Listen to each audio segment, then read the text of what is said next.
Hare Krishna devotees, welcome to Shloka Day. Today's Shloka is Shloka number 5, chapter 16. Daivi Sampad Vimokshaya Daivi Sampad Vimokshaya Bandhaya Surimata Nibandhaya Surimata Shucha Sampadam Daivi Masucha Sampadam Daivi Bhijatosi Pandava. Abhijatosi Pandava. Word meaning, translation, and purport by His Divine Grace, Srila A.C. Bhaktivedanta Swami Prabhupada, Srila Prabhupada Ki Jai. Daivi, Daivi, transcendental, transcendental, Sampat, Sampat, assets, assets, Vimokshaya, Vimokshaya, meant for liberation, and for liberation, Nibandhaya, Nibandhaya, for bondage, for bondage, Asuri, Asuri, demoniac qualities, demoniac qualities, Mata, Ata, are considered, are considered, do not, Shuchaha, Suchaha, worry, Vari, Sampadam, Sampadam, assets, assets, Daivim, Daivim, transcendental, transcendental, Abhijataha, Abhijataha, born of, Asi, you are, Pandava, Pandava, son of Pandu. O son of Pandu. Translation. The transcendental qualities The transcendental qualities are conducive to liberation, are conducive to liberation, whereas the demoniac qualities whereas the demoniac qualities make for bondage. make for bondage. Do not worry, O son of Pandu, Do not worry, O son of Pandu, for you are born with the divine qualities. for you are born with the divine qualities. Prabhupada writes a pretty short purport, but after talking about the divine qualities and the demoniac qualities, the Lord is talking now about the consequences of these qualities, which is the consequences of nurturing these qualities. So the question is whether we want to be liberated or we want to be bound. Lord Krishna encouraged Arjuna by telling him that he was not born with demoniac qualities. His involvement in the fight was not demoniac because he was considering the pros and cons. He was considering whether respectable persons such as Bhishma and Drona should be killed or not. So he was not acting under the influence of anger, false prestige, or harshness. Therefore, he was not of the quality of the demons. For a Kshatriya, a military man, shooting arrows at the enemy is considered transcendental, and refraining from such a duty is demoniac. So, when we talked about the divine qualities, we said the qualities that one has to develop and has to focus on is based on your varna and ashrama. So for a Kshatriya, fighting is a divine duty for them. But fighting to protect dharma is a divine duty. That means the opposite is demoniac. So refraining from doing their own fundamental duties and responsibilities is considered demoniac. Therefore, there was no cause for Arjuna to lament.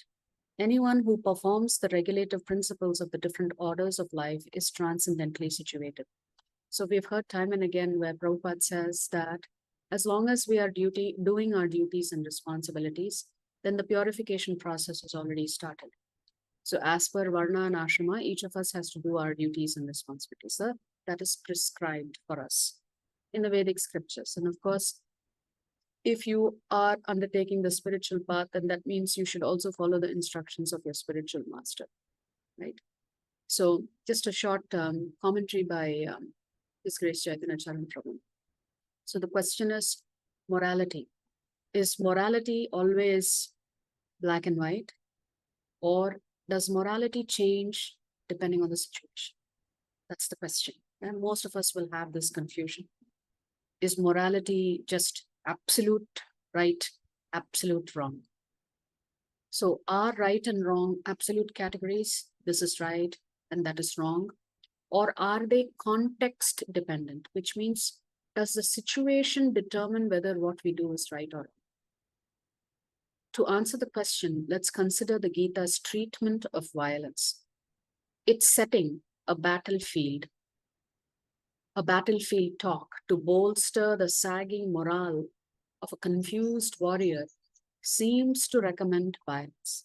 So throughout the Bhagavad Gita, the Lord has instigated Arjuna to get up and fight, stand up and fight, be determined and fight. So one may walk away thinking that the Lord is recommending violence, yet it praises non-violence as a morally commendable virtue in the second shloka of the 16th chapter, a characteristic of the godly nature. 2 verses later, in 16.4, it states that anger and harshness, 2 usual companies of violence, characterize the ungodly nature. Understandably, this characterization troubles Arjuna. The erudite Gita commentator Baladeva Vidyabhushana explains that Arjuna feels apprehensive about fighting. Will I be acting according to my ungodly nature? That's the question or doubt that Arjuna would have had. To remove this fear, the next verse, which is 16.5, assures Arjuna that his nature is godly. How can the godly be both non-violent and violent? It depends on the context. The role that the godly are playing in society. This becomes clear when Gita outlines the quality of different members of society. It declares in 18.43 that a characteristic of Kshatriyas is resilience in war, the opposite of nonviolence. Virtuous rulers who have the responsibility to maintain moral and spiritual order in society can't chicken out or be naively pacifistic when dealing with violent miscreants. So for a ruler, violence is a necessary aspect of their arsenal to maintain law and order. It does not mean it approves of authoritarianism, which is extreme, on the extreme side of putting down free speech, free expression, freedoms, etc. But some amount of freedom will always has to be there for citizens. As at the same time, it is not unrestricted freedom. So if somebody behaves or takes advantage of their freedom and is creating situations and problems in society, then the ruler has the right to deal with that miscreant appropriately, including the use of violence. So for a Kshatriya, violence is a necessary aspect of their duty and responsibility. Now that same thing does not hold true for Brahmanas. Brahmanas should never engage in violence because it goes contrary to the spirit of their duties and responsibilities. So Brahmanas should always be peace-loving. A Kshatriya need not be a peace-loving person. In contrast, the previous verse, 18.42, states that a characteristic of Brahmanas, spiritual intellectuals, who serve society primarily as teachers, is Kshantir. A spiritual teacher must be peaceful. A word that conveys patience, tolerance, and forgiveness, all typical of non-violence.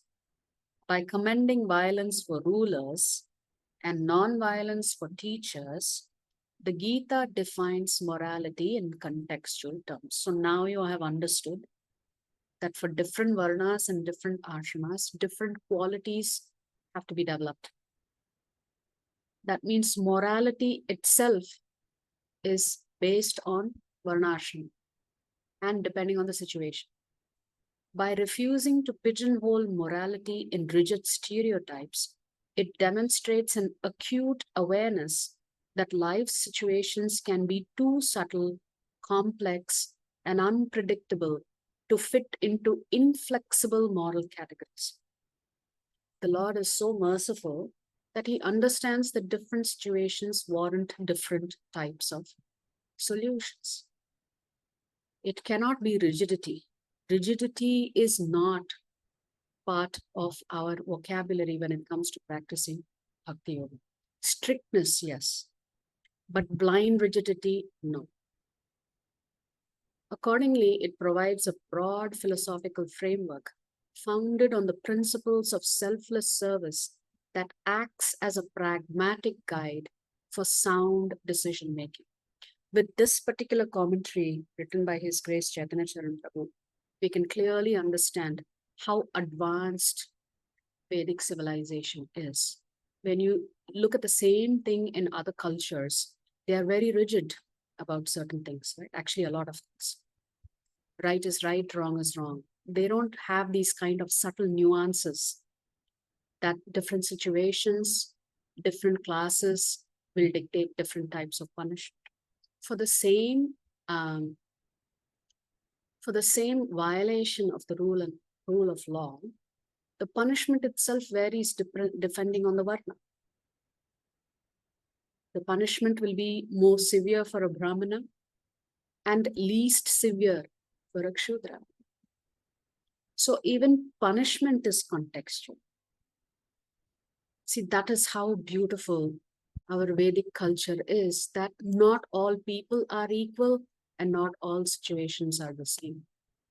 So keeping that in mind, we can clearly understand that depending on varna and ashrama, we have to develop certain qualities if we are interested in liberation.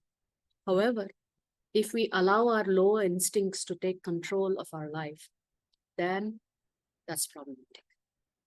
It binds you to the cycle of birth and death. So that is essentially what Krishna is saying in this particular chapter. If you like our videos, please subscribe to our channel and turn on the bell notification. If you'd like to join our classes every day, please check the details in the description section of this video. We look forward to serving you.